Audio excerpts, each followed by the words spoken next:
దేవుని నామముకు మహిమ కలుగును గాక. మరి మీకందరికీ యేసు క్రీస్తు నామములో ఈ సాయంకాలపు శుభం కలుగును గాక. దేవుడు మిమ్మల్ని అందరూ కూడా దీవించును గాక. మనం దేవుని వాక్యంలోకి వెళ్ళక ముందుగా ప్రార్థన చేసుకుందాం. అందరం తలలు వచ్చినట్లయితే తలతో పాటు మన హృదయాన్ని వంచుకుందాం.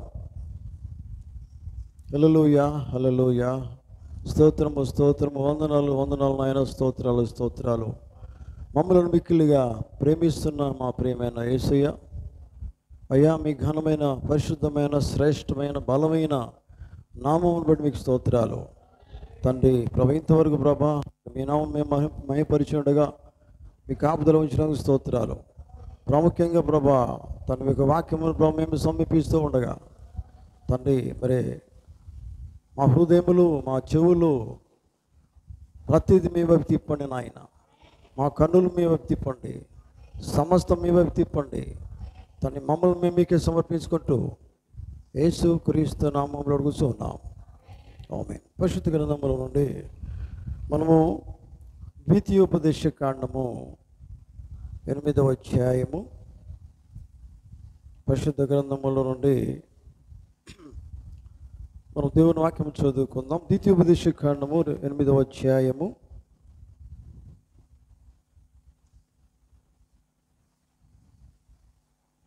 మొదటి నుండి కొన్ని వచనాలు మనం చదువుకుందాం.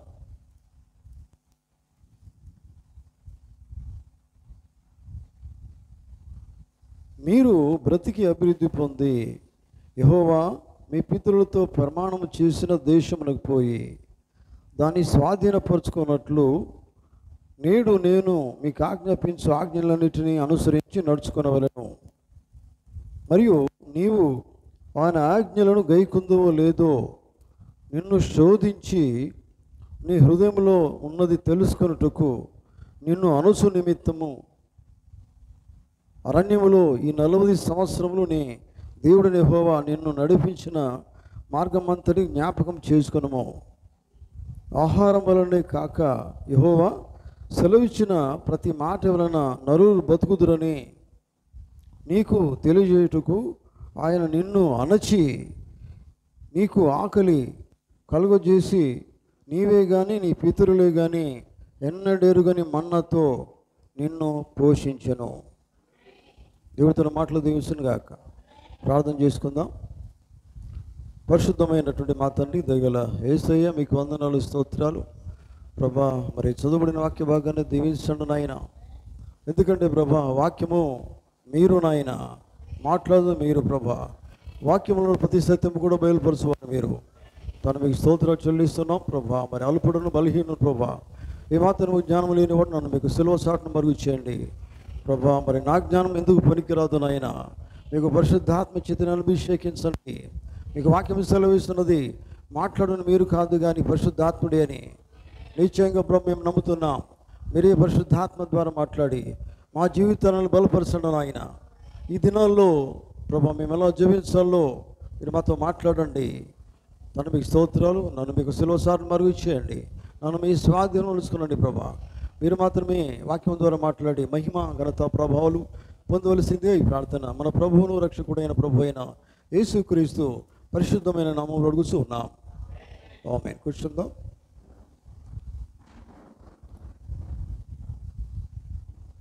క్రీస్తునందు ప్రియమైన దేవుని బిడ్డలారా, మీకందరికీ ప్రభు అయిన యేసుక్రీస్తు నామములో ఈ సాయంకాలపు శుభములు కలుగును గాక. దేవుడు మిమ్మల్ని అందరూ కూడా దీవించును గాక. ఆమేన్. హల్లెలూయా.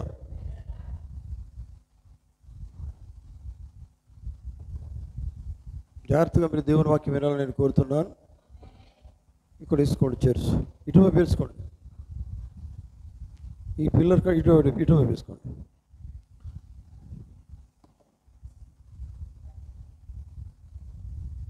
Praise the Lord. హల్లెలూయా. సరే, కూడి వచ్చిన మిమ్మల్ని కూడా దేవుడు ఆశీర్వదించును గాక. పరిశుద్ధ గ్రంథంలోని మనము దేవుని వాక్యం చదువుకున్నాం ప్రియులారా.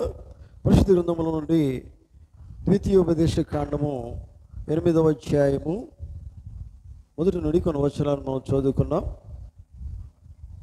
2వ వచనం నుంచి మనం చదవగలిగినట్లయితే ఆయన అంటాడు, చూడండి ఒకసారి 2వ వచనం చదవండి.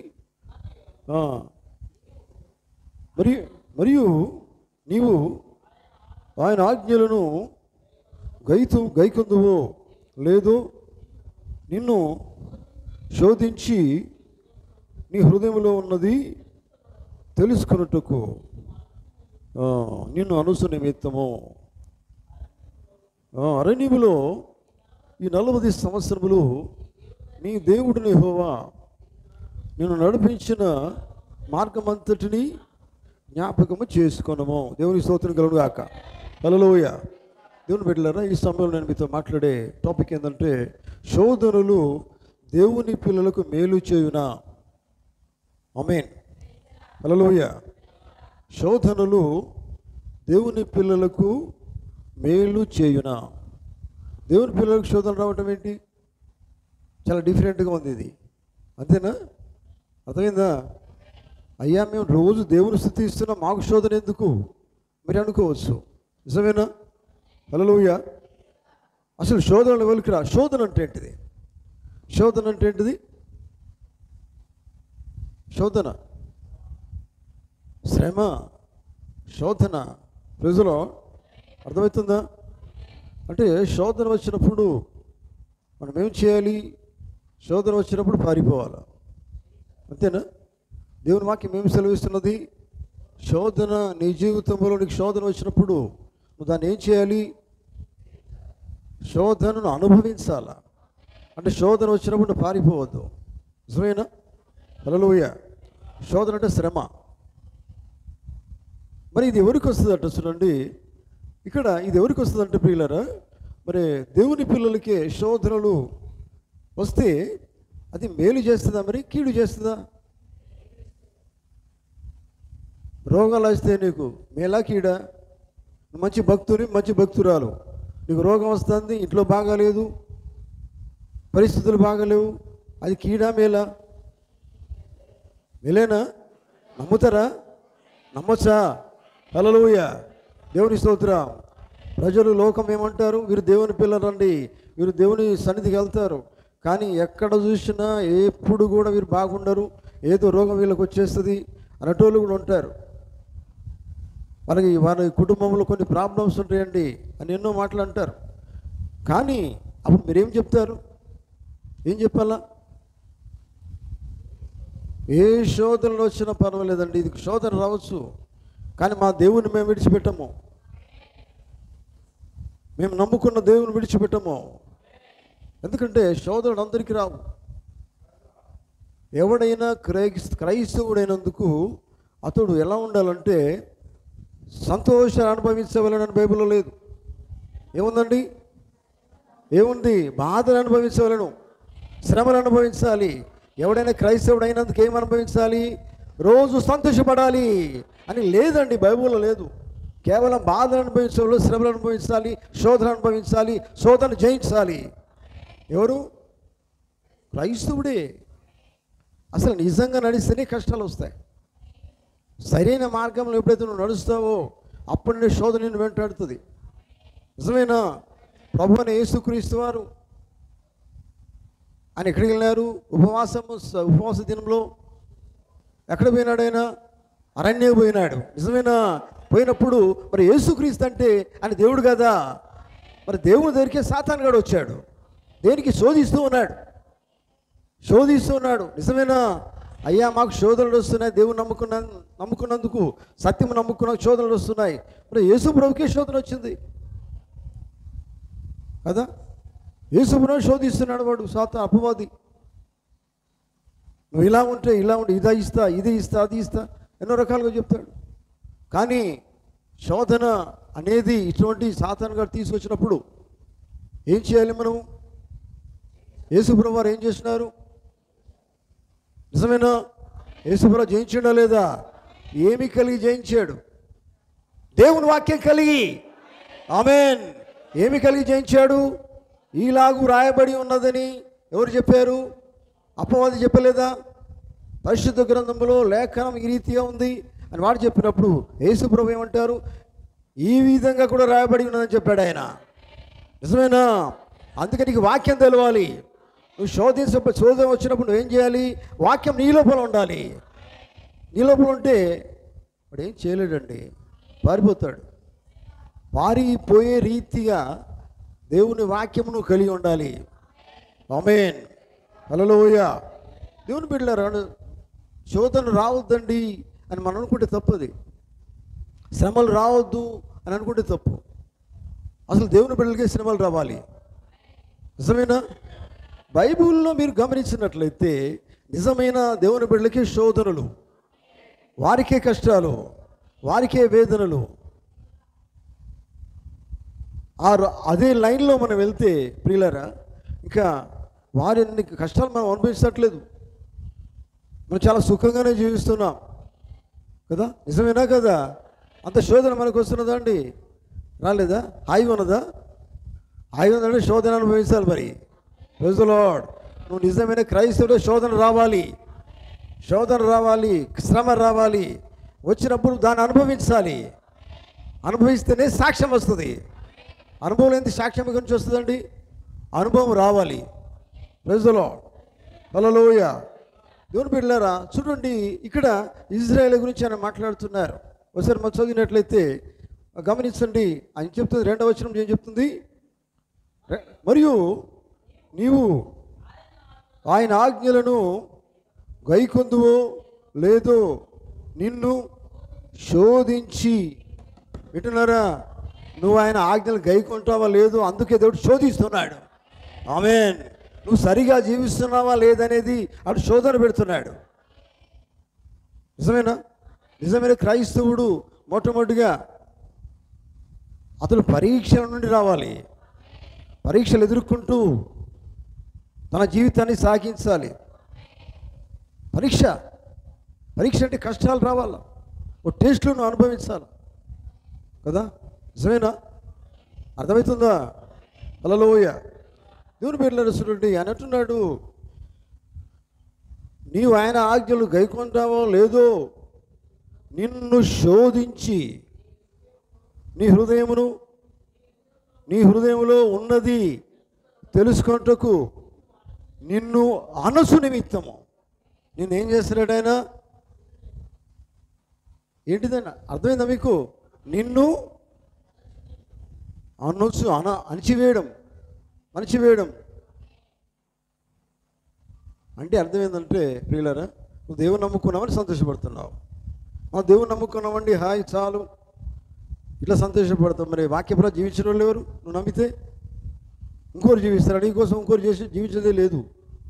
ఎవరి జీవితం వాళ్ళదే కదా. నువ్వు నమ్ముకుంటే, నువ్వు వాక్యాన్ని నువ్వు గ్రహిస్తే, అర్థం చేసుకుంటే, పరిశుద్ధాత్మను పొందుకుంటే, నువ్వే పరిశుద్ధాత్మతో నడిపించబడాలా. అది నీ బాధ్యత, అవునా కదా. అందుకే నేను ఏం చేస్తున్నాడు చూడండి, నడుస్తారా లేదా అనేది శోధిస్తున్నాడు. మళ్ళీ వారు దేవుని ప్రజలు. హల్లెలూయా. ఇజ్రాయెల్ దేవుని ప్రజలు కదా. నిజమేనా? చేతులు హల్లెలూయా, హల్లెలూయా, హల్లెలూయా, హల్లెలూయా. వారు దేవుని ప్రజలైతే శోధించబడాలా. ఆమేన్. అవునండి, దేవుని ప్రజలకే కష్టాలు వస్తాయి. అందుకే నేను అంటున్నాడు, ఆయన ఆజ్ఞలు గైకుంటున్నావా లేదా, ఆయన మాట ప్రకారం నువ్వు జీవిస్తున్నావా లేదా అనేది తెలుసుకున్న దానికే మధ్యలో ఏం పెడుతున్నాడు ఆయన? కష్టాలు పెడుతున్నాడు, శోధనలు పెడుతున్నాడు, బాధలు పెడుతున్నాడు, శ్రమలు పెడుతున్నాడు. దాని ద్వారా నువ్వేం చేయబడతావు? తెలుసుకోగలుగుతావు, గ్రహించగలుగుతావు, అర్థం చేసుకోగలుగుతావు, సత్యం తెలుసుకోగలుగుతావు, వాక్య ప్రకారంగా ఆజ్ఞ ప్రకారం జీవించగలుగుతావు. సరేనా? అర్థమవుతుందా? హల్లెలూయా, హల్లెలూయా. దేవునికి స్తోత్రం. దేవుడు మనకి రైట్ హ్యాండ్ ఇవ్వలేదా? హల్లెలూయా. కుడి హస్తము దేవునికి స్తోత్రం. ఆమేన్. దేవునికి కుడి హస్తములో దేవుడు మిమ్మల్ని దీవిస్తును గాక ఇట్లా చెప్పరు జనరల్గా. అందరూ ఏమంటారు? దేవుడు మిమ్మల్ని దీవిస్తును గాక. ఆమేన్, హల్లెలూయా. కనుక ప్రియులారా గమనించండి, శోధన ఇక్కడ పెడుతున్నాడు దేవుడు. మన జీవితాల్లో ఈ శోధన బాధలు అనేటివి వస్తూనే ఉంటాయి కదా. ప్రార్థనకు రావాలన్నా శోధన రావచ్చు, అయినప్పటికీ బాగలేకపోవచ్చు. పరిస్థితి బాగలేదు. అయినప్పటికీ ఏం చేయాలి? నువ్వు శోధన వస్తే మాకేం బాగలేదండి, రావడం కష్టమవుతుంది అని నువ్వు చెప్పగలుగుతావు. కానీ అది సరైనది కాదు. ఆ శోధనను ఎదుర్కోవాలి. నిజమేనా? హల్లెలూయ, దేవునికి స్తోత్రం. చూడండి, నూతన జన్మ పొందుకున్నవాడు మరి దేవుని స్వభావము కలిగి ఉండేదానికి దేవుడు శోధిస్తాడు. నువ్వు నూతన జన్మ పొందుకున్నావు కావచ్చు, కానీ నీకు ఏ స్వభావం రావాలి? దేవుని స్వభావం రావాలి. కొత్తగా జన్మించిన వానికి ఏ స్వభావం వస్తుంది? నీ స్వభావం పోతుంది కదా. నువ్వు చనిపోయినావు, కానీ చనిపోయి నూతన జన్మ పొందుకున్నావు. అప్పుడు ఏ స్వభావం వస్తుంది? ఏ స్వభావం వస్తుంది? దేవుని స్వభావం వస్తుంది, నూతన స్వభావం వస్తుంది. పాతవి గతించను, సమస్తము నూతనమాయను అని బైబిల్ చెప్తూ ఉన్నది. నిజమేనా? దేవునికి స్తోత్రం. అందుకనే పరలోక స్వభావం నీకు రావాలి. దేవుని బిడ్డలారా, అర్థమవుతుందా? నువ్వు పరలోకములో జన్మించినప్పుడు ఏ స్వభావం నీకు రావాలి? పరలోక స్వభావమే రావాలి. పరలోక స్వభావం వచ్చేదాకా దేవుని శోధిస్తూనే ఉంటాడు. ఆమేన్ చెప్తారా? హల్లెలూయ. ఏ స్వభావం రావాలి? పరలోకంలో ఉన్న దేవుని స్వభావం నీకు వచ్చేంత వరకు, ఆయన చిత్త ప్రకారం జరిగించేంత వరకు దేవుని శోధనిస్తూనే ఉంటాడు. ఆమేన్. అయ్యా, నాకు శోధన వస్తుందంటే మరి శోధన దేనికోసము? సరి చేయబడడానికే. ఆమేన్. అక్కడ ఏమంటున్నాడు ఆయన? చూడండి, ఆయన ఏమన్నాడు ప్రియులారా? లేదో మరియు నీవు ఆయన ఆజ్ఞలు గైకొందువో లేదో నిన్ను శోధించి నీ హృదయంలో ఉన్నది తెలుసుకొనుటకు నిన్ను ఇట్లు శోధించడం, అణిచివేయడం. అర్థమవుతుందా? దేవుణ్ణి అణచివేస్తాడంటే నేను దేవుని బిడ్డను అనుకుంటావా? అంటే దేవునికి ఎదురు మనం చెప్పగలుగుతామా? ఏ పాటి వాళ్ళమండి మనము? మన జీవితం ఎటువంటిది? అంతలో కనబడి అంతలో మాయమైపో ఆవిరిని బట్టి వారమే కదా. అటువంటి వారమైన మనము ఏంది ప్రభా నన్ను అణచివేస్తామని అడగలుగుతావా? ఆ ధైర్యం మనకు వస్తుందా? హల్లెలూయ. లేదండి, లేదు. మన జీవితం ఏపాటిది? అంతా ఆయన చేతిలో ఉంది. నిజమేనా? అందుకే నేను ఏమంటున్నాడు? శోధిస్తానన్నాడు. తర్వాత నా మాట ప్రకారం జీవిస్తున్నారా లేదా అనేది తెలుసుకునే దానికి ఇంక వాళ్ళని ఏం చేస్తారట? అణచి వేస్తానన్నాడు. అనుచు నిమిత్తము ఏం చేసిండట? అరణ్యంలో ఈ 40 సంవత్సరములు నీ దేవుడనే యెహోవా నిన్ను నడిపించిన మార్గమంతటిని జ్ఞాపకము చేసుకో. హల్లెలూయ. అర్థమవుతుందా? నీ జీవితాలు జ్ఞాపకం చేసుకుంటున్నావా? దేవుడు ఒకప్పుడు నువ్వు లోకంలో ఉన్నావు కావచ్చు. నిజమేనా? వింటున్నారా? ఒకప్పుడు లోకంలో ఉన్నావు, కానీ లోకం నుంచి దేవుడిని బయటకు పిలిచాడు. ఆ జ్ఞాపకం చేసుకుంటున్నావా? దినదినం జ్ఞాపకం చేసుకుంటున్నావా? అయ్యా నేను లోకంలో ఉన్నాను అనుకుంటున్నావా? లేదు లేదు, లోకం నుంచి దేవుడు నిన్ను బయటకు పిలిచాడు. నమ్ముతున్నావా? బయటకు పిలిచినప్పుడు నువ్వు ఎట్లా జీవించాలి? ఎవరిని జ్ఞాపకం చేసుకోవాలి? నిన్ను పిలిచిన వాడిని జ్ఞాపకం చేసుకోవాలి. ఆయన చెప్పింది చేయాలి, ఆయన ఆజ్ఞలు గైకొనాలి, ఆయన చిత్తం నెరవేర్చాలి. ఆయన పిలిచి దేనికోసం బయటికి? ఆయన చిత్తం నెరవేర్చడానికి. ఆయన చిత్తం నెరవేర్చడానికి నేను బయటకు పిలిచాడు ఆయన. ఇంకా లోకంలో ఉన్నట్టు నువ్వు జీవించవద్దు, దేవుని బిడ్డగా జీవిస్తాను నటించవద్దు. నిజమేనా? దేవుడు శోధన పెడుతున్నాడు, అణిచివేస్తానన్నాడు. తన ప్రజలని అణిచివేస్తానన్నాడు. ఆయన ఎక్కడి నుంచి వాళ్ళని తీసుకొచ్చాడో వాళ్ళని జ్ఞాపకం చేసుకునేదానికి, ఆయన మర్చిపోకుండా ఎల్లప్పుడూ జ్ఞాపకం చేసుకునేదానికి, ఆయన మాట చొప్పున జీవించేదానికి దేవుడు ఏం చేస్తున్నాడండి? శోధిస్తున్నాడు. నిజమేనా? హల్లెలూయ. దేవుడికి స్తోత్రం కలుగును గాక. దేవుని బిడ్డలారా గమనించండి. అందుకే నేను అంటున్నాడు చూడండి, ఈ 40 సంవత్సరాలు నీ దేవుడని యెహోవా నిన్ను నడిపించిన మార్గం అంతటిని జ్ఞాపకం చేసుకో అంటున్నాడు. మన జీవితాల్లో ఒకసారి మనం ఆలోచించినట్లయితే ఒకప్పటి స్థితి మనది వేరు. నా జీవితం గురించి నాకు తెలుసు. నేను ఒకప్పుడు ఎప్పుడూ దేవుణ్ణి తెలుసుకోమని ఎట్లా జీవించాను ప్రతి ఒక్కరికి కూడా తెలుసు. నిజమేనా? తెలియదా? తెలిసిందా లేదా? ఆమేన్. ప్రతి ఒక్కరి జీవితం మనకు తెలుసు. కానీ దేవుడు ఒకప్పుడు నేను పిలవలేదు, పిలిచాడు. ఇప్పుడు పిలిచాడు. పిలిచిన తర్వాత నీ జీవితంలో తేడా వస్తుంది, మార్పు వస్తుంది. ఒకప్పుడు జీవితం నీకు ఉండదు. ఎందుకంటే దేవుడు నిన్ను బయటకు పిలిచాడు. ఆయన నీ జీవితం మార్పు పొంది ఉన్నావు నువ్వు కదా, నిజమేనా? దేవునికి స్తోత్రం. చూడండి దేవుని బిడ్డలారా, గమనించండి. ఇక్కడ నేను ఇంకేమన్నాడంటే కింద చూడండి 3వ వచనంలో, ఆహారం వలనే కాక యెహోవా సెలవిచ్చిన ప్రతి మాట వలన నరులు బ్రతుకుదురని నీకు తెలియజేయుటకు ఆయన నిన్ను అరిచివేస్తారట. Praise the lord. ఏంటి నువ్వు తెలుసుకోవాలి? ఏంటి తెలుసుకోవాలి? ఆ మాట మళ్ళీ వినండి, దయచేసి మళ్ళీ చూడండి. ఆహారం వలనే కాక యెహోవా దస్ సేస్ ది లార్డ్. నిజమేనా? ఈ కాలం వర్తమానం దస్ సేస్ ది లార్డ్ కదా. యెహోవా ఇలాగ సెలవిస్తున్నాడు. పలుకబడినదే మూల విత్తనము, పలుకబడిన మాటయే మూల విత్తనం. దేవునికి స్తోత్రం.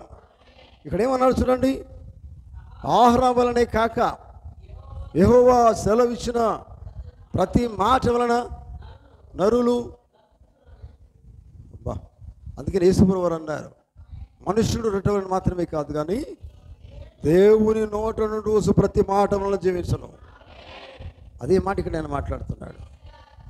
చూడండి, ఆహారం వలనే కాక యెహోవా సెలవిచ్చిన ప్రతి మాట వలన నరులు బ్రతుకుదురని నీకు తెలియజేయుటకు ఆయన నిన్ను అణచి నీకు ఆకలి కలుగ చేసి నీవే కానీ నీ పితరులే కానీ ఎన్నడెరుగని మన్నాతో నిన్ను పోషించెను. ఈ దినాల్లో మనం ఏమన్నా తింటున్నాం? ఈ గడిలో మన మన్నా ఏంటిది? హల్లెలూయా, హల్లెలూయా. ఇక్కడ ఉన్నారా మీరు? హల్లెలూయా. ఈ దినాల్లో ఈ గడిలో మనం తినే మన్నా ఎటువంటిదండి? అది పక్షిరాజు ఆహారం కాదా? ఆమేన్. చూడండి, బలమైన ఆహారం అది. పక్షిరాజులు పైకి ఎగిరే ఆహారం అది. అది ఒక మన్నా. చూడండి, ఈ మన్నా ఏంటిది? దేవుని వాక్యమే. దేవుడు అట్లా పోషిస్తాడన్నాడు ఆయన. ఆయన వాక్యము, ఆయన వాక్యం వల్ల ఎవరు బతుకుతారు? అందరూ బతుకరండి కదా. ఎవరు బతుకుతారు మరి? తిన్నోళ్ళే, అరిగించుకున్నోళ్ళే, పొందుకున్నోళ్ళే, బలం పొందుకున్నోళ్ళు బతుకుతారు. ఆమేన్. అయ్యా తింటున్నాం, అరుగుతలేదండి. అరగపోతే కష్టమే. అర్థమైందా? మీరు మామూలు భోజనం చేస్తారు, అరుగుతలేదంటే ఏమవుతుందండి? ఇండైజెషన్ ప్రాబ్లం అవుతుంది. దాంతో ఏమవుతుంది? మళ్ళీ ఎసిడిటీ ప్రాబ్లం అవుతుంది, ఇంకేదో రకరకాల వ్యాధులు వచ్చేస్తాయి. నిజమేనా? అందుకనే వాక్యం మనం తిన్నప్పుడు అది ఏం కావాలి? అది ఈ లోపలంతా కూడా జీర్ణించుకుపోవాలా, అరగాల. హల్లెలూయా. అది ఎటువంటిదంటే జుంటి తేనె ధారల కంటే మధురమైంది దేవుని వాక్యం. అది ఆ వాక్యమును తినాలి. తింటేనే కదండి బలం అనేది. దేవుని వాక్యం వలన ఏం పొందుకోవాలి? మనము బలం పొందుకోవాలా. హల్లెలూయా. ఇదే దేవుడు మాట్లాడుతున్నాడు. ఆయన వాక్యం విన్నప్పుడు మనం చేయవలసింది ఏంటంటే విడిచిపెట్టడం కాదు. ఆయన ఎందుకు వాళ్ళని అణిచివేస్తున్నాడు? ఎందుకు శోధిస్తున్నాడు? 2వ వచనంలో ఏముంది? ఆయన ఆజ్ఞలు వాళ్ళు గైకొంటున్నారా లేదా అది చూస్తూ పరీక్షిస్తూ శోధిస్తున్నాడు. అది మనకు కావాల్సింది. ఈ దినాల్లో మనం వస్తున్నాం, వింటున్నాం, పోతున్నాం. మరి మార్పేది? ఎన్ని రోజులు కావాలి? ఎన్ని సంవత్సరాలు కావాలి మారేదానికి? ఎప్పుడు ఎన్ని సంవత్సరాలు బతుకుతావు వాక్యం ద్వారా? ఇప్పుడే నువ్వు వాక్యం చేర్చుకుంటే బ్రతకాల. ఎప్పుడు బ్రతకాల? రేపా? ఇప్పటి ఆహారము తింటే ఇప్పుడే బ్రతికినట్టుగా బ్రతకాల. ఈ కాలపు ఆహారం అది నీకు జీవం కదా, అదే నీకు బలం. ఆమేన్. హల్లెలూయా. దేవునికి స్తోత్రం కలుగును గాక. చూడండి దేవుని బిడ్డలారా,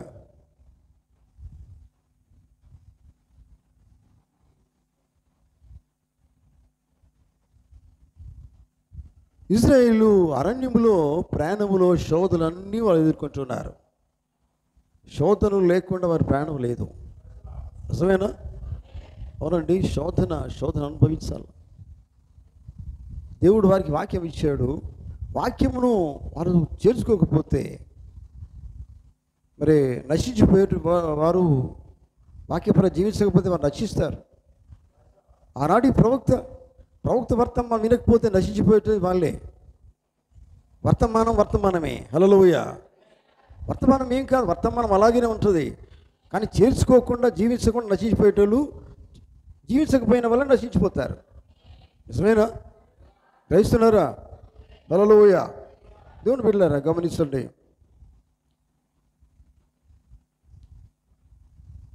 మనము 1 పేతురు గ్రంథంలో ఒక మాట చూద్దాం. చూడండి, 1 పేతురు పత్రిక 4వ అధ్యాయము మొదటి 2 వచనాలు చదువుదాం.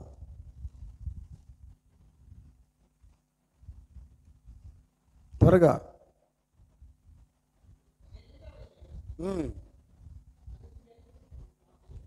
చదవండి దయచేసి. శరీర విషయము శ్రమపడినవాడు శరీరమందు మిగిలిన కాలము ఇక మీదట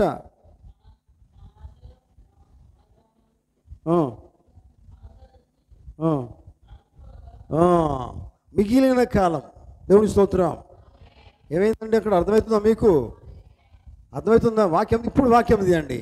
ఇప్పుడు అందరూ బైబిల్ తీయండి. అందరూ చూడండి. అక్కడ జాగ్రత్త వినండి. ఆ మాట దయచేసి మళ్ళీ ఇస్తామండి. అందరూ బైబిల్ తీయండి. శరీర విషయంలో శ్రమ పడినవాడు. ఒక నిమిషం అవ్వండి, నేను కూడా తీస్తాను. నేను రాసుకున్న కొన్ని.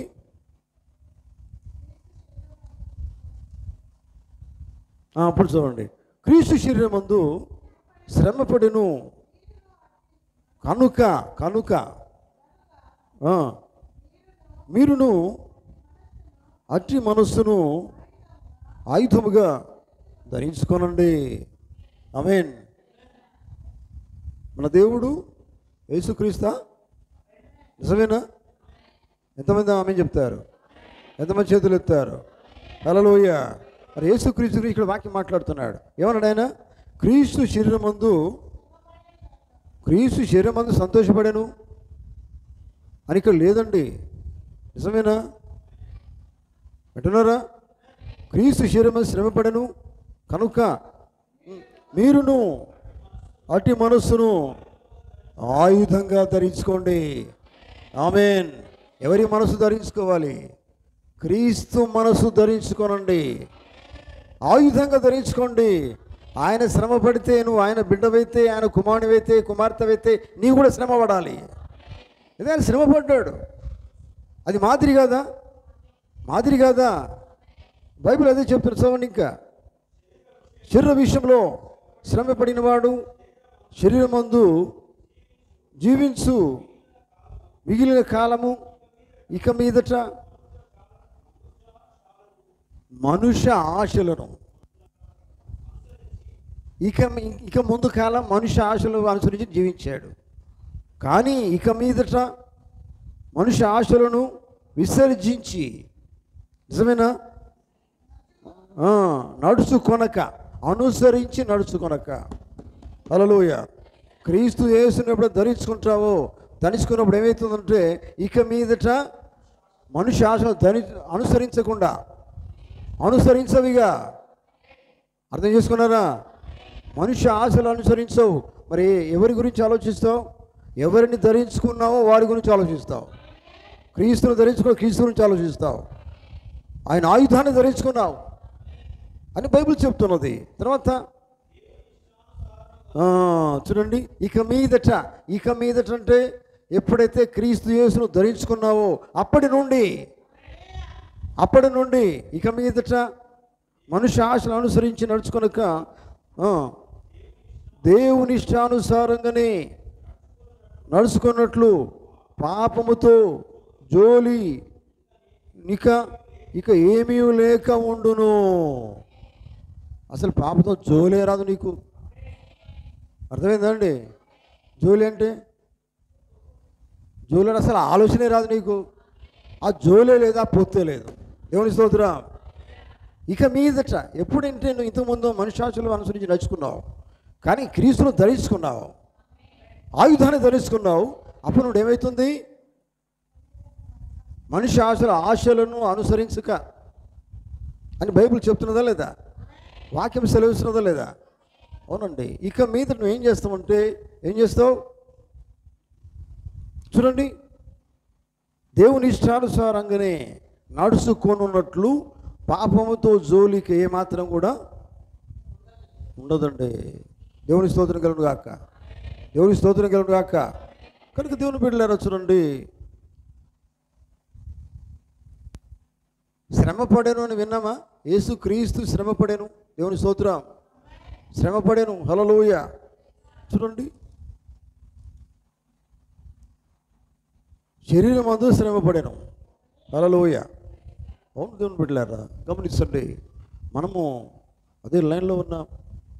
మనం అదే ప్రభు అయిన యేసు క్రీస్తును నమ్మినాం, ఆయన నామమును ధరించుకున్నాం. ఆమె చెప్తారా? మీరేం ధరించుకున్నారు? యేసు క్రీస్తు నామం ధరించుకోలేదా? అవునండి. ఆయన నామం కలిగి ఉన్నాం. ఆ నామంలోనే శక్తి ఉంది. ఆయన నామంలోనే సమస్తం ఉన్నది. ఆమేన్. హల్లెలూయా. దేవునికి స్తోత్రం కలుగును గాక. అట్లాగే ఇదే అధ్యాయం 4:12 చదువుదాం. 12 మొదటి పేతురు 4:12 చూడండి. అక్కడేముందో చూడండి. ప్రియులారా మిమ్మల్ని శోధించుటకు, ప్రియులారా పేతురు రాస్తూ ఉన్నాడు చూడండి.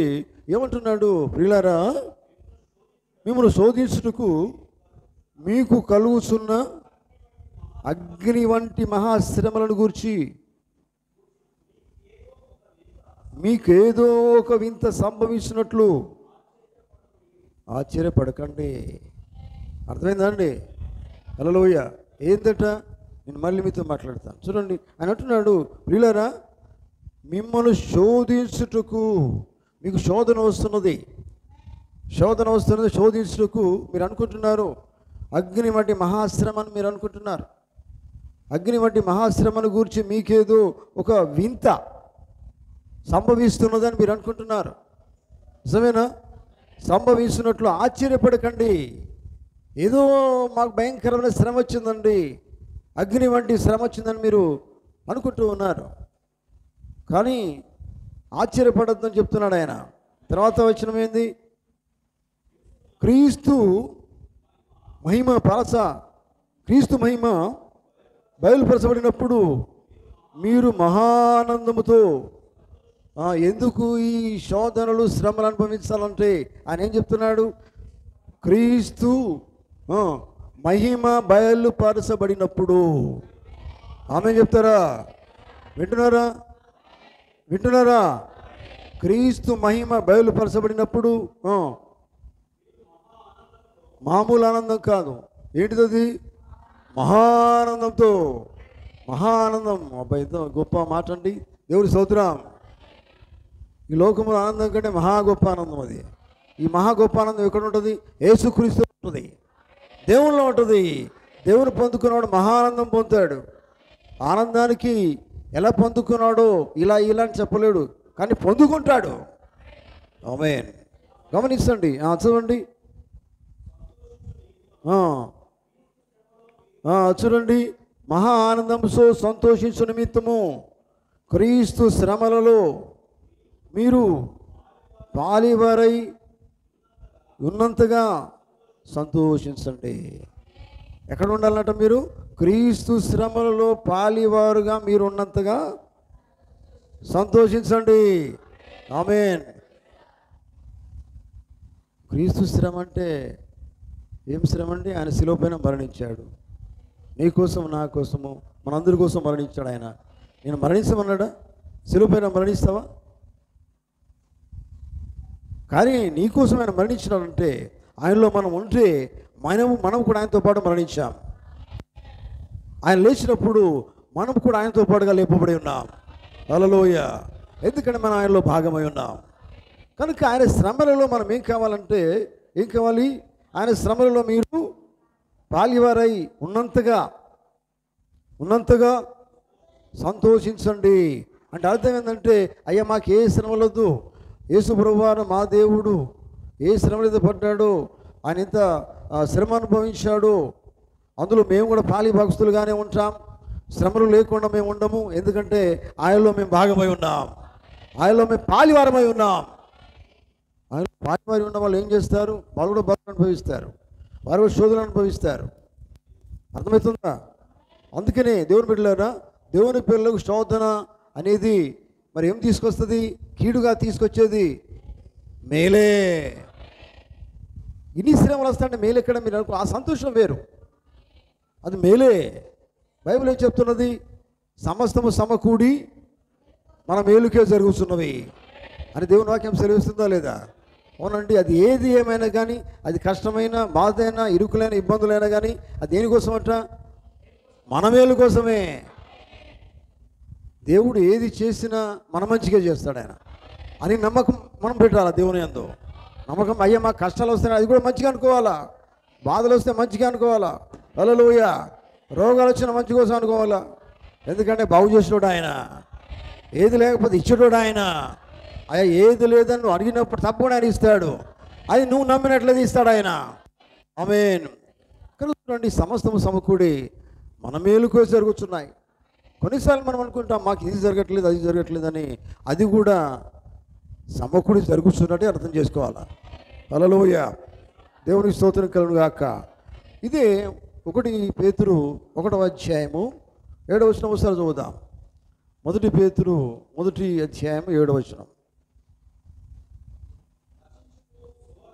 నశించిపోవు సువర్ణము అగ్ని పరీక్షల వలన శుద్ధపరచబడుచున్నది కదా, దానికంటే అమూల్యమైన మీ విశ్వాసము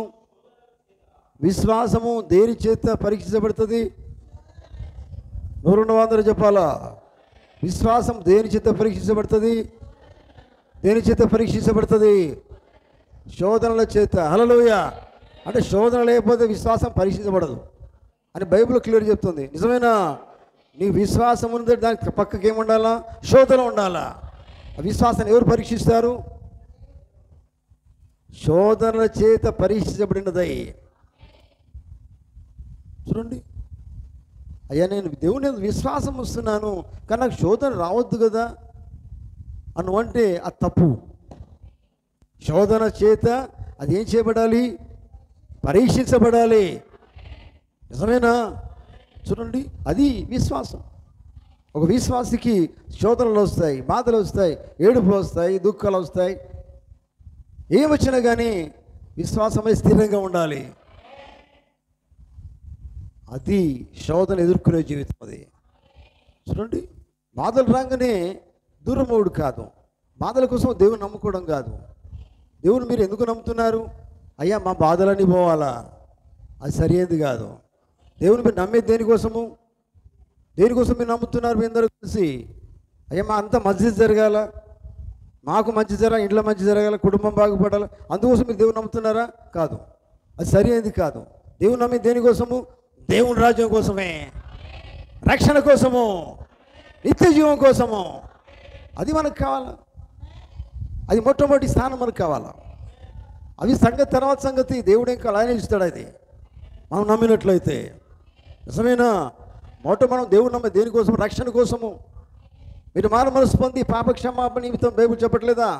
మీ పాపం కోసము, పాప క్షమాపణ కోసము యేసుక్రీస్తు నామములో ఏం చేస్తున్నావు అంటే నూతన జన్మ పొందుకుంటున్నావు. అది ముఖ్యమైన సంగతి. అక్కడికి నువ్వు రావాలి. కానీ అయ్యా మాకు దానికోసం నమ్ముతున్నాం, దీనికోసం నమ్ముతున్నాం, ఇది జరగాలి నమ్ముతున్నాం, అది జరగాలి నమ్ముతున్నాం, అదంతా సరైనది కాదు, తప్పది. పాప క్షమాపణ కోసం దేవుని దగ్గరికి వస్తున్నావు, మారు మనసు పొంది ఉన్నావు. నిజమేనా? హల్లెలూయా. అందుకనే దేవుని బిడ్డలారా, విశ్వాసం ఏం చేయబడుతుందంటే శోధనల ద్వారా, చదువున్న మాట మళ్ళీ, నశించిపోతున్న సువర్ణము అగ్ని పరీక్ష వలన శుద్ధపరచబడుతున్నది కదా. ఇక్కడ అవుదామా? నశించిపో సువర్ణం ఏం చేస్తుందట? సువర్ణం అంటే బంగారం. నిజమేనా? బంగారం ఏం చేయబడుతుంది? సో అగ్ని పరీక్షల వలన దాన్ని ఎట్లా శుద్ధి చేస్తారు వాళ్ళు? అని పూటం వేస్తారు, పూటం కదా, అగ్నిలో పూటం వేస్తారా? పూటం వేస్తేనే దాన్ని ఏం చేస్తారు? తర్వాత దాన్ని శుద్ధి చేస్తారు. చూడండి, బైబిల్ చెప్తున్నది, నశించిపోతున్న సువర్ణము అగ్ని పరీక్ష వలన శుద్ధపరచబడుతున్నది. అంటే పరీక్ష, అగ్ని పరీక్షల అగ్నిలో దాన్ని పెడితే అది శుద్ధి అవుతుంది. అర్థమైందా? ఎక్కడ శుద్ధి అవుతుంది? అది ఎక్కడ శుద్ధి అవుతుంది? అగ్నిలో వేయబడినప్పుడే శుద్ధి చేయబడుతుంది. పరీక్ష అండి, మన జీవితాల్లో అటువంటి పరీక్షలు వస్తేనే మనకేమవుతుంది? శుద్ధి చేయబడతాం. అదే బైబిల్ మాట్లాడుతున్నది. తర్వాత ఏమన్నాడు చదవనిది? దానికంటే అమూల్యమైన మీ విశ్వాసము ఈ శోధనల చేత పరీక్షకు నిలిచినదై. ఆమేన్. ఏది నిలిచి ఉంటుంది? నిజమైన విశ్వాసి దేనికి నిలబడతాడు? దేనికోసం నిలబడాలి? మీరందరూ విశ్వాసులేనా? హల్లెలూయా. అవిశ్వాసులా, వేషధారులా, నిజమైన విశ్వాసులా? చెప్పండి. 3 రకాల విశ్వాసులు ఉంటారు కదా. హల్లెలూయా. ఇక్కడ విశ్వాసం గురించి ఆయన మాట్లాడుతున్నాడు. దేవుని స్తోత్రం. ఏమన్నాడైనా? అమూల్యమైన, దానికంటే అమూల్యమైన మీ విశ్వాసము ఈ శోధనల చేత పరీక్షకు నిలిచినదై యేసుక్రీస్తు ప్రత్యక్షమైనప్పుడు మీకు మెప్పును మహిమయు ఘనతయు కలుగుటకు కారణమగును. ఆమేన్. మెప్పు ఘనత ఇవన్నీ ఎక్కడి నుంచి రావాలి? యేసుక్రీస్తు నుండి రావాలంటే విశ్వాసము దేని చేత పరీక్షించబడాలి? చూడండి, దేవుని బిడ్డలారా గమనించండి. శోధనల చేత పరీక్షకు నిలిచినదై అంటే నాకు నువ్వు దేవుని నమ్మితే, దేవుని విశ్వసిస్తే శోధన తప్పకుండా రావాలి. శోధన వస్తేనే విశ్వాసం నిలబడాలి. అది విశ్వాసం. ఏ శోధన లేదంటే విశ్వాసం సరే, నువ్వు విశ్వాసవి కాదు. ఆమేన్. అమ్మ, నువ్వు సరిగా ఉండట్లేదంటే నీకు విశ్వాసం ఉంటే సరిగా ఉంటావు. శోధన ఏంటంటే లోకం లెక్క నేను ఉండకుండా, నా లోకం లెక్క ఉంటే నాకు బాగుంటుంది అనేది నీకు ఉన్నది, నీకు ఆహిగా అట్లా అనిపిస్తుంది. కానీ విశ్వాసం ఏం చెప్తుంది? తప్పని చెప్తుంది. అప్పుడు దానికి దీనికి పోటీ అవుతుంది. కనుక నువ్వు ఎక్కడ నిలబడాలి? ఆ శోధనను ఎక్కడ దేని ఎందుకు నిలబడాలి? విశ్వాసము దగ్గరికి రావాలా? శోధన, ఆ శోధన లోకములు, ఈ శోధన నీకు ఈ వాక్యం ఇట్లా చెప్తుంది.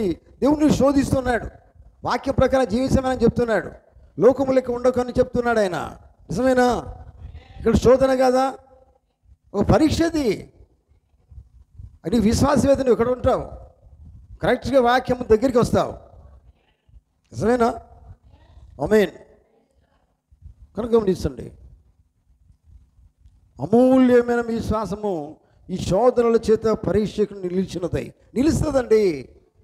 పరీక్షకు నిలబడుతుంది విశ్వాసం అనేది. ఆమె చెప్తారా? నిజంగా నువ్వు విశ్వాసమైతే ఖచ్చితంగా పరీక్ష నిలబడతావు. ఆమేన్. అవునండి, అది నిజమైన విశ్వాసం. అది నిలబడే కావాలా? పరీక్ష అవుతుంది జీవితంలో, కష్టాలు వస్తాయి, శోధనలు వస్తాయి, వేదనలు వస్తాయి. అటువంటిప్పుడే నిలబడేటోడే నిజమైన విశ్వాసే. మాకేం మీద సంతోషం వస్తాను, ప్రార్థనకి హాయిగా ఉన్నది, హ్యాపీగా ఉన్నాను, వస్తా. రేపు హ్యాపీగా లేదు, ఏం చేస్తావు? రావా? ఈరోజు మంచిగా లేదండి, రావా? మంచిగా లేనప్పుడే రావాలా కదా? అవునండి, మంచిగా ఉన్నప్పుడు రావాలి, మంచిగా లేనప్పుడు రావాలా? ప్రభువు నందు ఎల్లప్పుడూ ఆనందించండి. అవునండి, ఎల్లప్పుడూ ఆనందించాలి. అది విశ్వాసం ఎట్లా చేస్తాడు. ఆమేన్. హల్లెలూయా. కనుక దేవుని బిడ్డలారా గమనించండి, విశ్వాసం ఎక్కడ నిలబడుతుందో చూడండి. శోధనల చేత పరీక్షకు నిలిచినదై కదా. శోధనల గురించి మనం మాట్లాడుతున్నాం. దేవుని పిల్లల శోధనలు ఎవరికి వస్తాయి?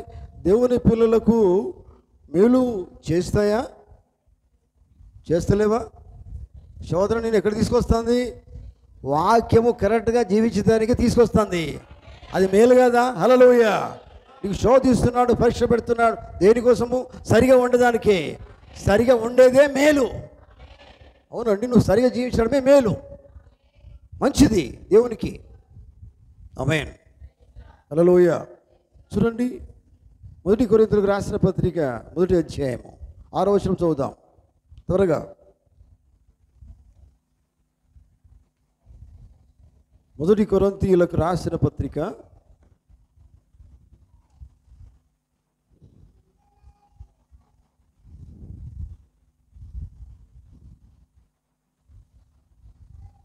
'చూసారా?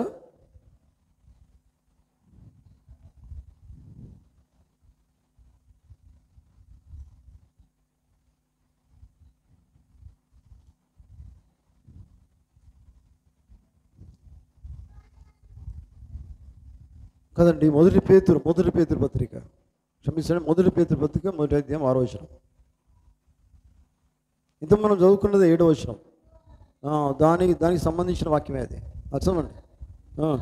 ఇందువలన మీరు మిక్కిలి ఆనందించుతున్నారు, కానీ అవసరమును బట్టి నానా విధములైన శోధనల చేత ప్రస్తుతమున కొంచెం కాలము మీకు దుఃఖము కలుగుతున్నది. ఆమేన్. మనం ఇంతకుముందు 7వ వచనం కంటే పై వచనం ఇది. అక్కడ ఏముంది 6వ వచనంలో? జాగ్రత్త వినండి. అవి మాట్లాడుతున్న వాక్యం చూడండి. ఇందువలన మీరు మిక్కిలి ఆనందిస్తున్నారు. ఏంటిది? కానీ అవసరమును బట్టి నానా విధములైన శోధనల చేత ప్రస్తుతము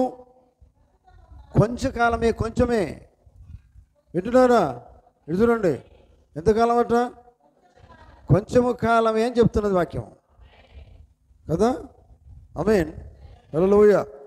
ప్రస్తుతమున్న కొంచెము కాలము మీకు దుఃఖము కలుగుచున్నది కదా. అల్పకాలం, కొంచెం కాలం అంటే అల్పకాలమే. ఆమేన్. హల్లెలూయా. దేవునికి స్తోత్రం కలుగును గాక. కనుక దేవుని బిడ్డలు చూడండి, కొంచెం కాలమే మీకు దుఃఖము కలుగుతున్నది అంటే అర్థమైంది. తర్వాత దేవుడు సంతోషం ఇస్తాడు, అంతేనా కదా. బాధలు ఉండాలి, తర్వాత సంతోషం కూడా ఉండాలా. ఎల్లప్పుడూ సంతోషమే కాదు, బాధ కూడా ఉండాలా. అవునండి, వస్తూనే ఉంటాయి, అది రొటీన్. ఆమేన్. హల్లెలూయా. కనుక ప్రియులారా, యాకోబు పత్రికలో మాట్లాడుచునండి. యాకోబు పత్రికలో 1వ అధ్యాయం 2వ వచనం, 1వ అధ్యాయం 12వ వచనం.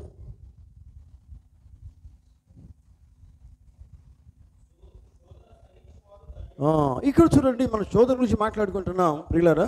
మన టాపిక్ శోధన. దేవుని పిల్లలకు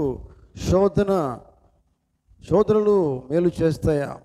ఏమిటండి? చూడండి, శోధన సహించువాడు ధన్యుడు. ఆమేన్. వింటున్నారా? ఎంతమంది వింటున్నారు? ఇక్కడ ఏముందండి? శోధన అంటే సహించాలంటే శోధనలో ఉండాలా, సహించాలా? సహించడం అంటే సహనం రావాలా. ప్రజలో శోధనను అనుభవిస్తేనే సహనం రావాలా కదా. అనుభవం నేను తట్టుకోలేనండి, కష్టము నాకు బాధ తట్టుకోలేను నేను, అక్కడికి నువ్వు వస్తావు. కానీ ఆయన అంటున్నాడు, శోధన సహించువాడు అన్నాడు. అర్థమైందా? అంటే నువ్వు శోధన సహించాలంటే మామూలు విషయం కాదండి. శోధన నువ్వు చూసి భయపడి ఆలోచించడు కాదు, పారిపోయేదానికి కాదు. దేవుని కోసం నిలబడితే శోధన వస్తుంది. ఆ శోధనను ఏం చేయాలి? భరించాలా, సహించాలా? సహనం రావాలా. వాళ్ళు ఎటువంటి వాళ్ళంట? శోధన సహించువాడు ధన్యుడు. నిజమేనా? ఆమేన్. హల్లెలూయా. 3వ వచనం చదవండి. 3వ వచనం, 1వ అధ్యాయం 3వ వచనం, యాకోబు పత్రిక. మీరు నానా విధములైన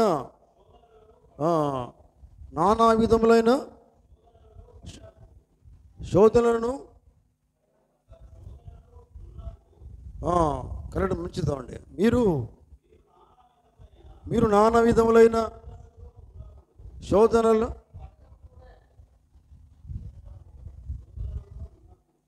నిజమేనా?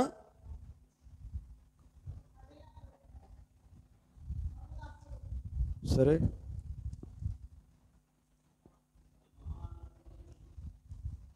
దయచేసి మంచి చదవండి.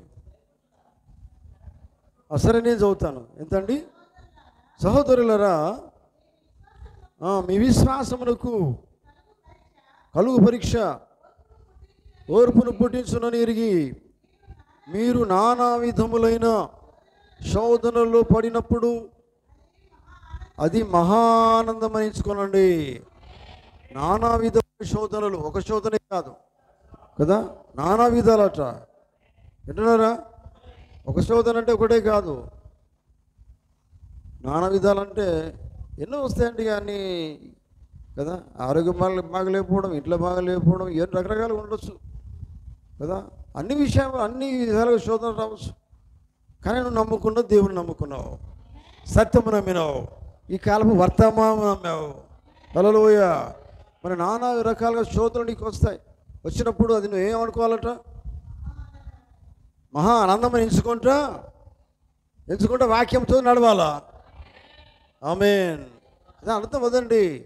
మహానందం అంటే హ్యాపీగా ఉన్నదని ఇంటికాడ కూర్చునేది కాదు. ఇది హ్యాపీ అని వాక్యపరంగా జీవించకపోవడం కాదు. హ్యాపీగా ఉండి దేవునిలో ఇంకా ముందుకు నడవాలా. అది మహానందంగా నువ్వు అర్థం చేసుకోవాలా. ఆనందం పొందుకుని క్రైస్తవులకు అంది నిజమైన క్రైస్తవులు శ్రమనే అనుభవించారు, కష్టాలు అనుభవిస్తూ సాగిపోయారు. నిజమేనా? హల్లెలూయా. దేవునికి స్తోత్రం కలుగును గాక. కనుక చూడండి ప్రియులారా,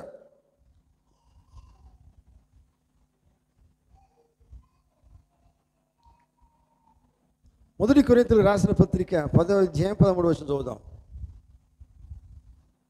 10:13.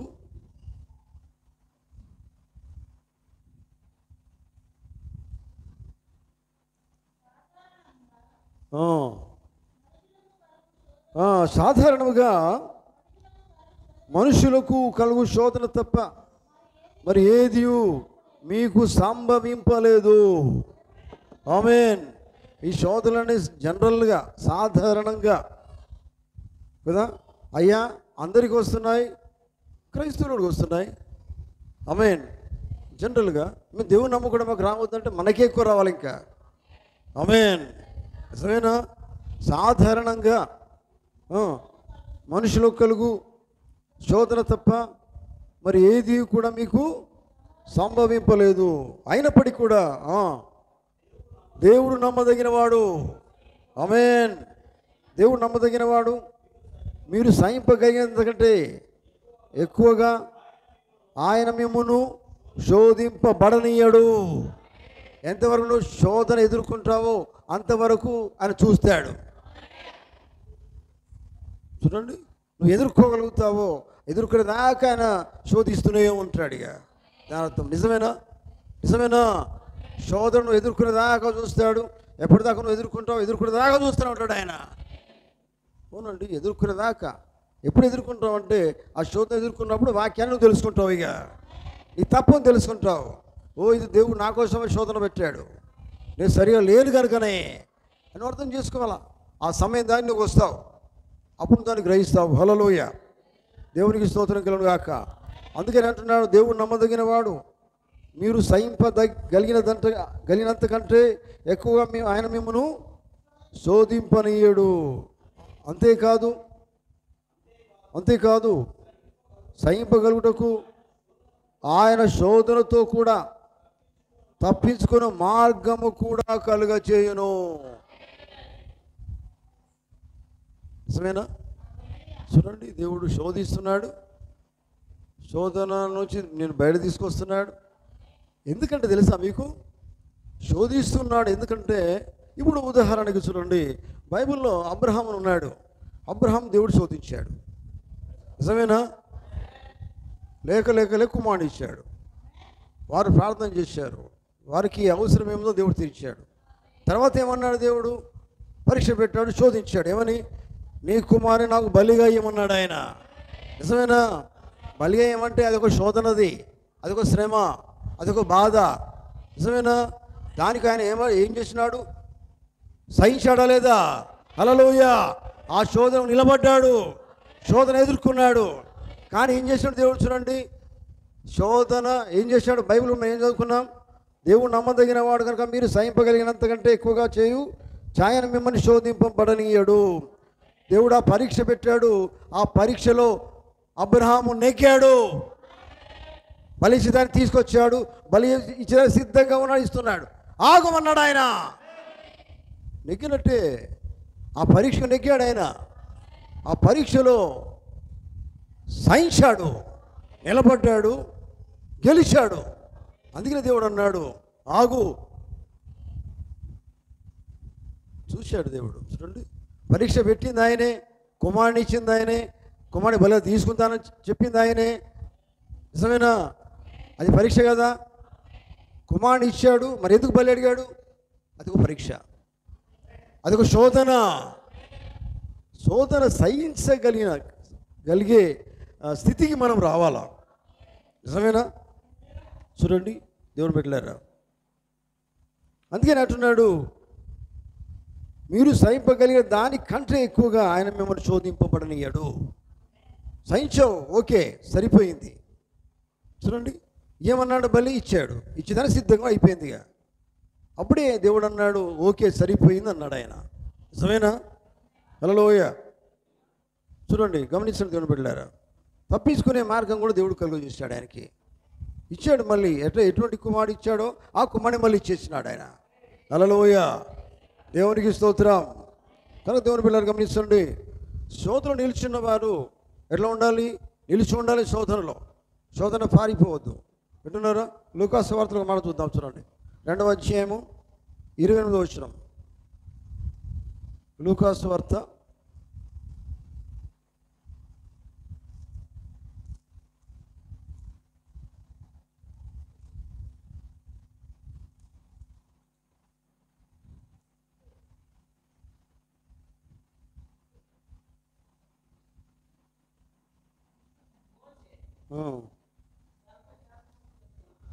28వ వచనం. 28వ వచనం.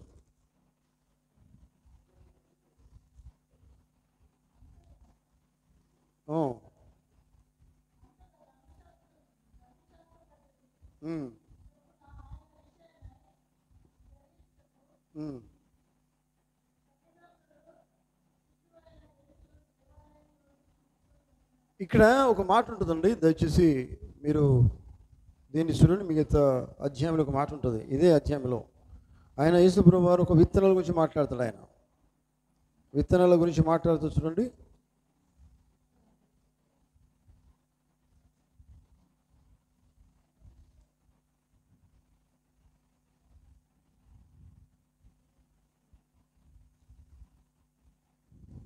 సరే మీరు గమనించండి.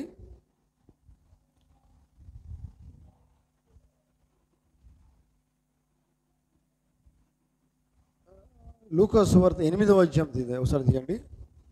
8వ అధ్యాయం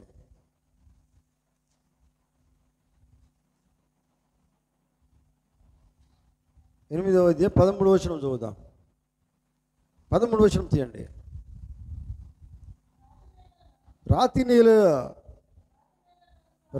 నుండి వారు ఎవరనగా వినునప్పుడు వాక్యమును సంతోషముగా అంగీకరించువారు, కానీ వారికి వేరు లేనందున కొంచెము కాలము నమ్మి శోధన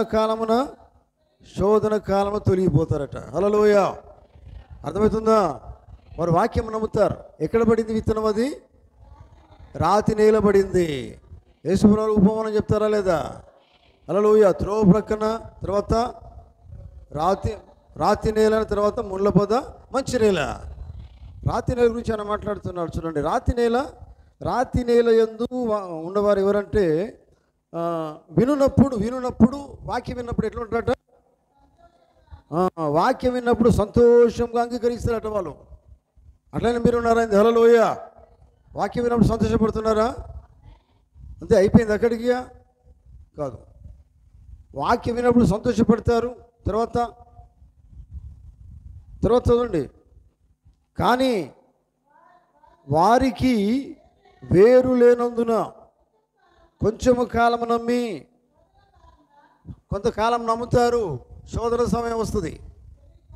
శోధన సమయం రాని వాళ్ళు ఏమవుతారట? తొలగిపోతారు. అయిపోయింది పని కదా. అంటే ఎక్కడి దాకా నమ్మాలి? దేవుని నమ్మితే దేవుని కోసం ఎప్పటిదాకా జీవించాలి? ఎక్కడి వరకు దేవుని కోసం నిలబడాలి? ఎక్కడి వరకు నిలబడాలి? ఆఖరి సమయం దాకా నిలబడాలా? జీవించినంత కాలం ఆయన కోసం నిలబడాలి. కొంచెం కాలమే మేము హాయి ఉన్నప్పుడే బతుకుతామండి. శోధన వస్తే వారు ఏం చేస్తారట? ఉత్సవం వాక్యమే మాట్లాడింది ఆయన, తొలగిపోతారండి. వాక్యం వినేటోళ్ళు మళ్ళీ మామూలు మనుషులు కాదు. వాళ్ళు ఎటువంటి వాక్యం వినేటోళ్ళే. వాక్యం వినేటోళ్ళు కానీ వాళ్ళు ఏం చేస్తారు? తొలగిపోతున్నారు. లాభం మీద నువ్వు విని ఒక కష్టం రానే తొలగిపోతావా? ఇక శోధన తొలగిపోవడమేనా? కాదండి, తొలగిపోవద్దని కదా బైబిల్ చెప్పేది. ఆమేన్, హల్లెలూయా. చూడండి దేవుని బిడ్డలారా, గమనించండి. మరి ఈ సాయంకాలం గమనించండి దేవుని బిడ్డలారా.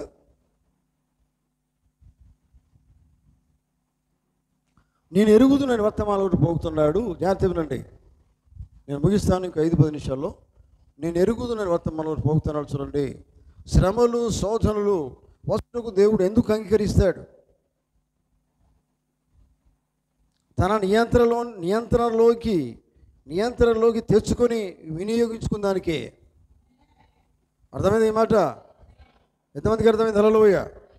శ్రమలు శోధనలు వచ్చుటకు దేవుడు ఎందుకు అంగీకరిస్తాడు అంటే తన నియంత్రణలోనికి తెచ్చుకొని వినియోగించుకున్న దానికే. అర్థమైంది ఈ మాట మీకు? ఈ శోధనలు శ్రమలు ఎందుకు దేవుడు తెప్పిస్తున్నాడు అంటే వారిని తన నియంత్రణలో తెచ్చుకోవడానికే, తన మాట జీవించడానికే, తన కష్టడులో తీసుకొస్తున్నాడు ఆయన. ఎందుకని? ఇట్లనన్నా వీరు బాగవుతారు, సరి అయిన స్థితిలోకి వస్తారు. నిజమేనా? అర్థమవుతుందా? ఆమేన్. శ్రమలు శోధనలు ఆయనకు లోబడినట్లుగా చేయును. ఆమేన్. ఈ శ్రమలు శోధనలు ఏం చేస్తాయట? దేవుని వాక్యానికి లోబెట్టేట్లు చేస్తాయట. నిజమేనా? అర్థమవుతుందా? అర్థమవుతుందా? శ్రమలు శోధనలు ఎందుకు తెస్తున్నాడు దేవుడు? ఇప్పటికైనా బుద్ధి వస్తుంది వాళ్ళకి కదా. ఒక రోగం వస్తేనైనా బుద్ధి వస్తుంది. తప్పిపోయారు కదా, రోగం వస్తేనా సరైన దారికి వస్తారు. అట్లాంటి వారు బుద్ధి తెచ్చుకుంటారు. అది అర్థం చేసుకోవాలా? హల్లెలూయా. అందుకనే శ్రమలు శోధనలు ఆయనకు లోబడినట్టుగా చేస్తాయి. ఆమేన్. చూడండి, ఇంకా ఆ శ్రమలే శోధనలు దేవుని సమీప సహవాసం చేయనట్లుగా చేస్తాయి. దేవుని స్తోత్రం కలుగును గాక. కనుక ఉండండి దేవుని బిడ్డలారా, మేము ఆయన నక్షత్రము చూచి ఆయనను ఆరాధింపు వచ్చి మన వర్తమానంలో పోతున్నాడు. దేవుడే నిర్మాణకుడు. నిజమేనా? మనం నిర్మించిన వాడు దేవుడు కదా. ఆమేన్. ఆయన గొప్ప కుమ్మరి. వాని కొలిలో వీటన్నిటిని ఆయన మన మీద పెడుతున్నాడు. మనల్ని ఎక్కడ పెడుతున్నాడు? కొలి మీద పెడుతున్నాడట. హల్లెలూయా. శోధనలు హింసలు ఇవన్నీ మనను మలిచి మన సాక్ష్యము ఒక ప్రత్యేకమైన సమయంలో సరిగ్గా మ్రోగునట్లు చేస్తాయి. అర్థం కాలే? అర్థమైందా? ఈ శోధనలు ఈ శ్రమలు ఇవన్నీ మనల్ని ఏం చేస్తాయట? సరి అయిన సాక్ష్యములు నిలబెట్టేలా చేస్తాయి. అవునండి, నువ్వు సాక్షి చెప్పగలుగుతావు. నా జీవితంలో ఇన్ని శోధనలు వచ్చినాయి, ఆయన నిలబడ్డాను, దేవుడు నన్ను నిలబెట్టుకున్నాడు అని నువ్వు చెప్పగలుగుతావు. అన్నీ నిలబెడతాయి నిన్ను. ఏంటి అవి? శ్రమలు శోధనలు. అదే ప్రవక్తున్నాడు. హల్లెలూయా. దేవుని స్తోత్రం. కనుక చూడండి,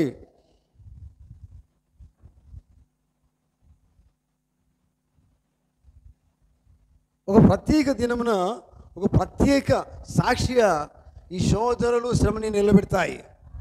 ఆమేన్. ప్రత్యేక సాక్షి నిలబెడతాయి. అప్పుడు సాక్ష్యం చెప్పాలి.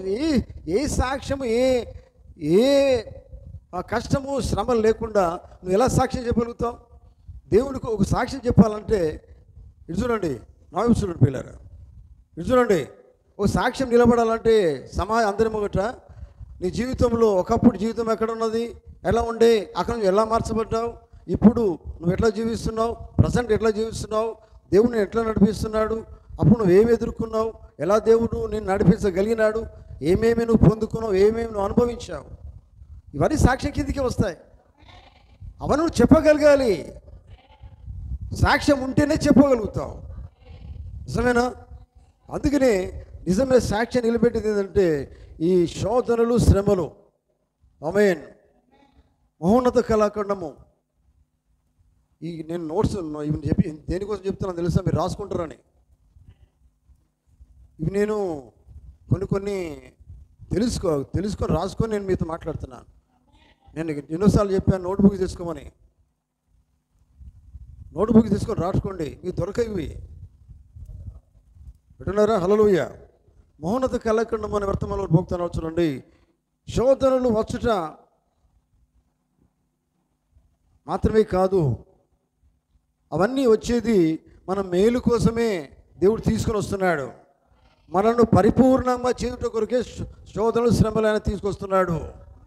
మనం ఎట్లా చేస్తున్నాడు? ఆయన పరిపూర్ణులుగా చేస్తున్నాడు ఆయన. హల్లెలూయా. ఈ శోధనలు, శ్రమలు దేనికోసం వస్తున్నాయి? మనకి ఒక పరిపూర్ణ స్థాయిలోకి తీసుకొస్తున్నాడు దేవుడు. నమ్ముతున్నారా? హల్లెలూయా. చూడండి దేవుని బిడ్డలారా, గమనించండి. ఆ స్థానంలో తెచ్చుట కొరకే, పరిపూర్ణమైన స్థానం తెచ్చుటకే దేవుడు శోధనలు, శ్రమలు నీకు వచ్చేటట్టుగా చేస్తున్నాడు.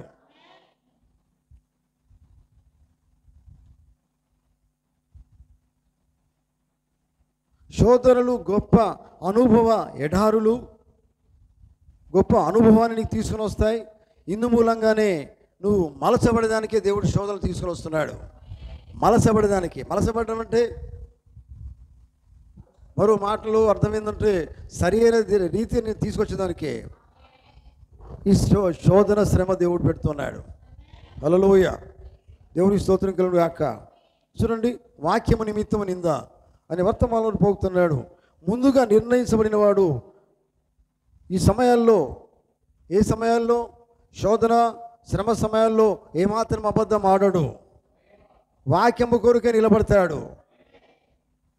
విన్నారా?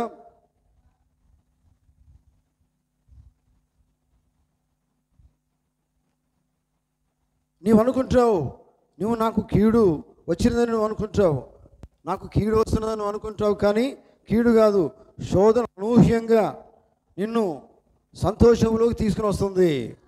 అనూహ్యంగా. దేవుని స్తోత్రం. అయితే ఈ శోధన నువ్వు దేవుడు తీసుకొచ్చినప్పుడు ఎలా నువ్వు స్పందిస్తావో అదే దేవుడు చూస్తాడు. అర్థమైందా మీకు? శోధనలు, శ్రమలు దేవుడు పెట్టినప్పుడట దేవుడు ఎట్లా చూస్తాడట? ఎట్లా స్పందిస్తారో అని చూస్తాడట. స్పందించడం అంటే అనుభవిస్తాడా కదా? స్పందన.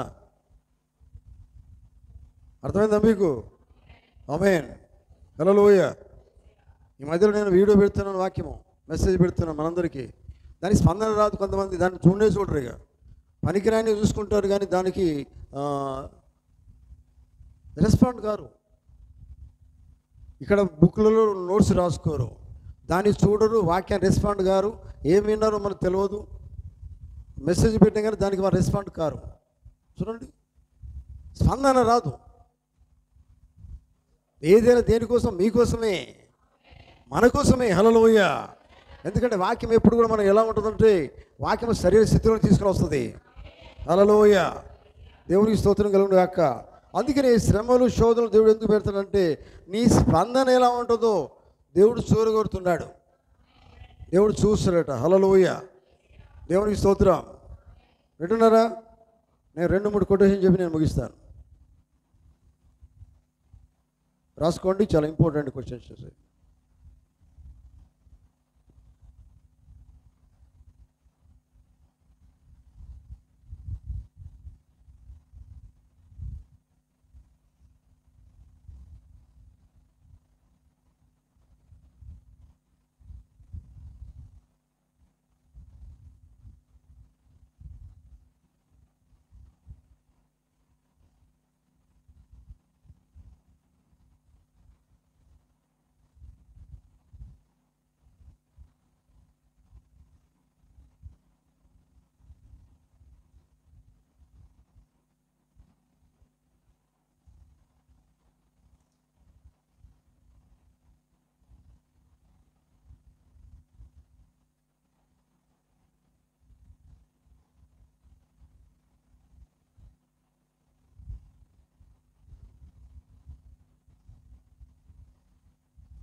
యోబు గురించి చెప్తాడు ఆయన. ప్రవక్త ఒక యోబు గురించి చెప్తాడు.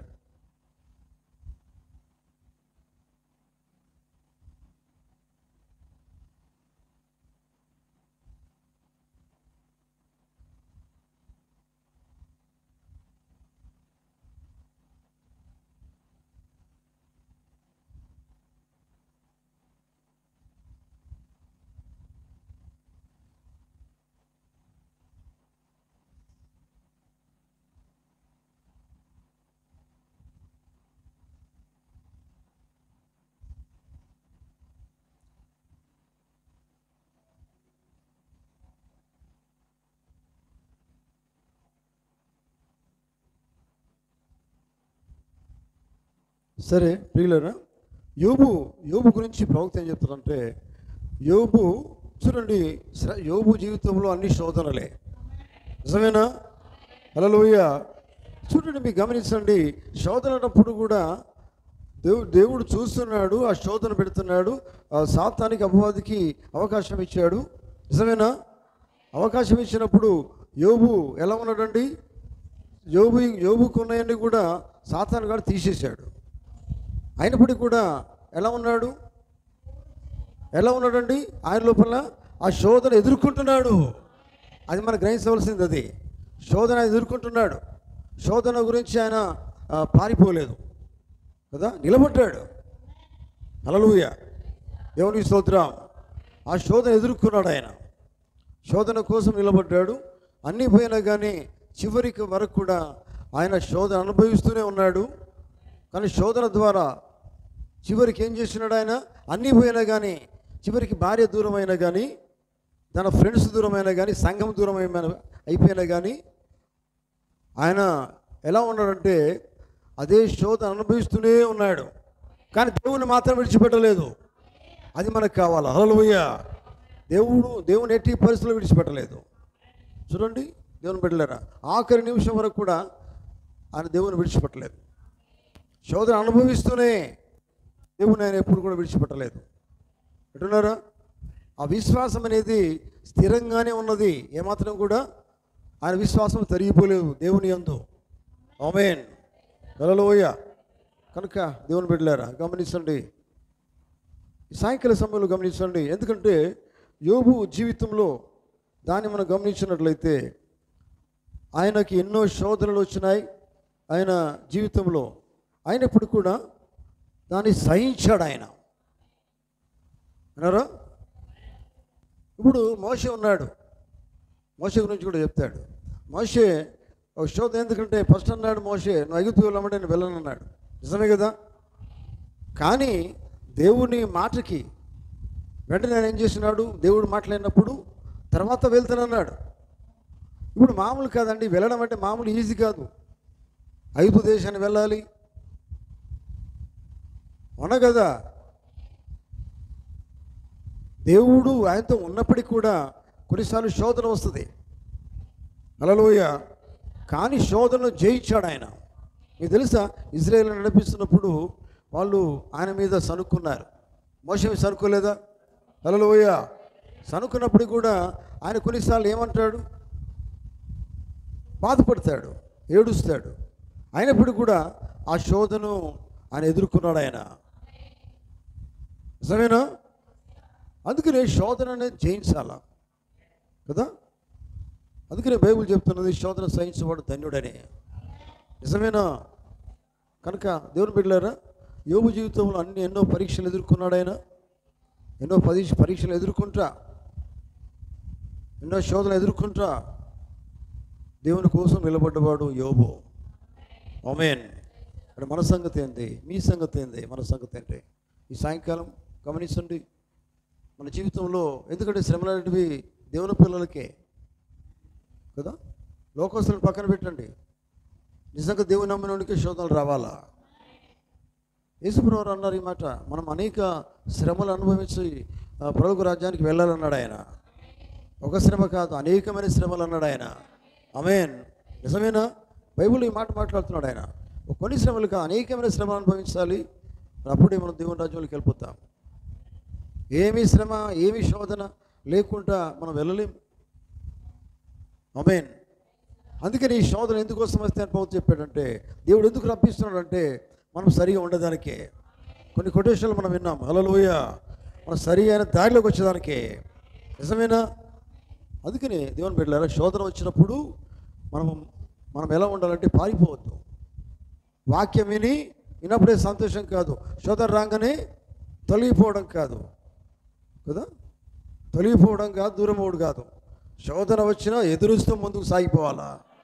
ఏమి కలిగి? వాక్యము కలిగి, వాక్యం ధరించి ముందుకు సాగిపోతూనే ఉండాలా.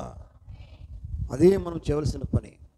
ఈ కాలము దేవుడిచ్చిన వాక్యాన్ని, ఈ గడి వాక్యాన్ని మనం కలిగి అదే వాక్యంతో మనం సిద్ధపడి ముందుకే సాగిపోవాలి. కానీ శోధనలు వస్తాయి, ఎవరు వినకపోయినా, ఎవరు సత్యమని నమ్మకపోయినా పర్వాలేదు, మనం నమ్మి నిజమైన వాక్యము కలిగి ముందుకు సాగిపోవాలా. నిజమేనా? అవునండి. ఎవరేమన్నా మనకు అవసరం లేదు కదా, నిజమేనా?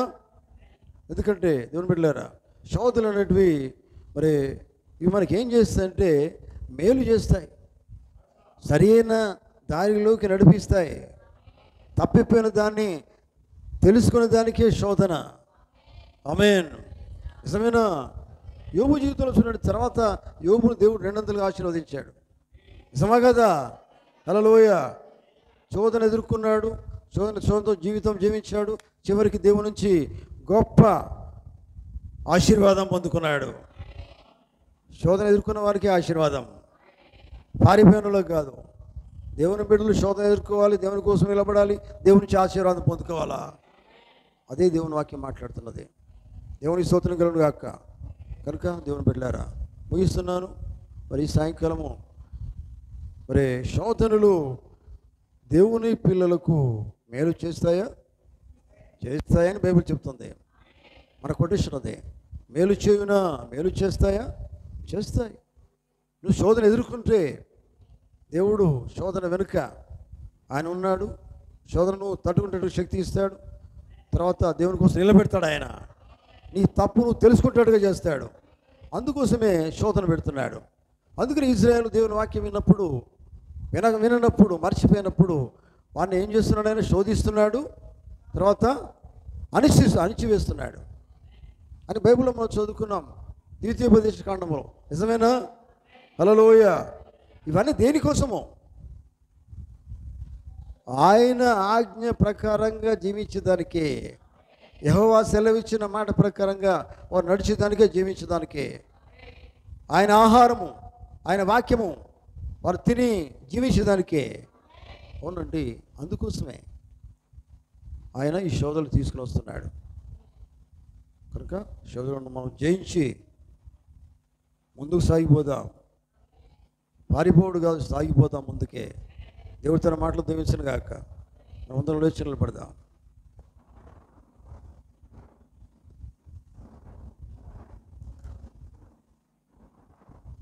హల్లెలూయా, హల్లెలూయా.